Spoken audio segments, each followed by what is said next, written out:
अवधूत चिंतन श्री गुरुदेव दत्त.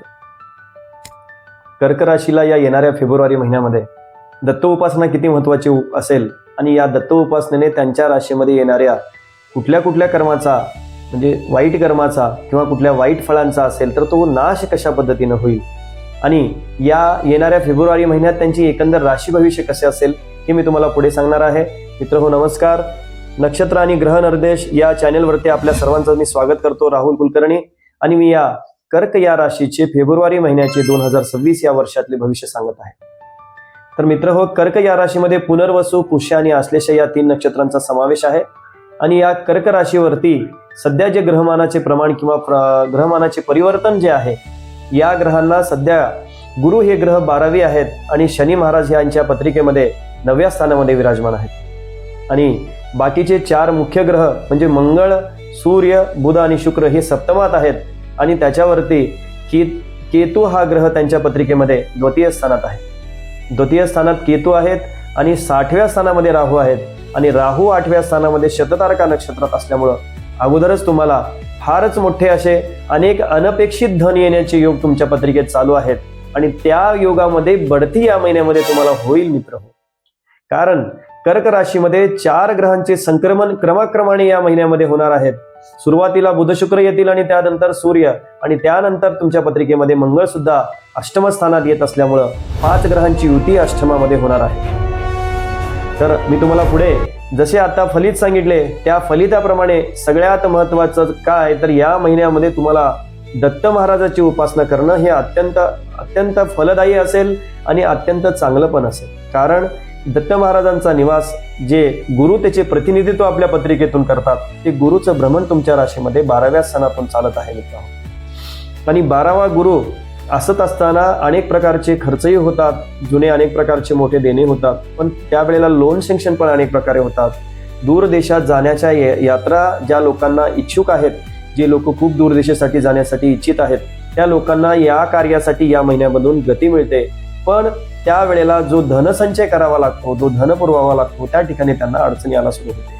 कारण त्यांच्या पत्रिकेमध्ये होणाऱ्या अष्टमामध्ये पंचग्रहांच्या युत्या 12 तारखेनंतर होतील आणि 12 तारखेपर्यंत हेच ग्रह सप्तमामध्ये असून फळ देणार आहेत. तर सप्तमामध्ये सूर्य आणि मंगळाची युती आहे. खूप भागीदारी, प्रवास, दूर यात्रा, अनेक प्रकारचे भागीदारातून केलेले व्यवसाय, भागीदारातून केलेले अनेक प्रकारचे निर्णय त्यांचे या काळामध्ये फळाला येत आहेत. पण तेच निर्णय पुढे 11 आणि 12 तारखेनंतर भागीदारी शक्यतो टाळली तर बरी होईल. कारण मंगळ एकटाच मकर राशीमध्ये त्यांच्या सप्तमात विराजमान राहणार आहे. पत्नीच्या आरोग्याची काळजी घ्या. पत्नीशी अनेक कारणास्तव वादविवाद करू नका आणि उत्तम असे गाणगापूर क्षेत्रात जाऊन दत्त महाराजांचे दर्शन घ्या. मी तुम्हाला असा उपाय सांगितला. मित्रहो, कर्क राशीला हा महिना अत्यंत उद्वेग आणि वेगवान असणार आहे. कुठल्या गोष्टीसाठी? जे लोक केमिकल इंडस्ट्रीमध्ये कामाला आहेत, जे लोक ज्योतिषशास्त्र, जे लोक कम्युनिकेशन, जे लोक शिक्षक या कार्यात आहेत, जे कर्क राशीचे लोक म्हणजे जिथं वक्तृत्व आहे, जिथं बोलणं आहे, त्या ठिकाणी त्या लोकांना हा महिना अत्यंत फळदायी असेल. जे लोकांचा व्यवसाय फिरतीचा आहे, जे कार्यक्षेत्रामध्ये किंवा IT इंडस्ट्रीमध्ये लोक आहेत, त्या लोकांना हा महिना अत्यंत लाभदायक जाईल. कारण IT आणि इलेक्ट्रॉनिक आणि या गोष्टीचा कारक असणारा हर्षल हा ग्रह इतकी दिवस असलेला स्तंभी ग्रह मार्गी होत आहे. तो कृतिका नक्षत्रातल्या 2ऱ्या चरणात त्याचं मार्गक्रमण होणार आहे मित्रहो. म्हणजे या येणाऱ्या एकंदर महिन्यामध्ये कर्क राशीच्या लोकांनी कामामध्ये काळजी घ्यावी, कामामध्ये प्रगती होईल, दूर यात्रेचे योग येतील. दूर यात्रात जाण्यासाठी कोणी आपल्याला अहवाल देत असेल तर तो स्वीकारावा.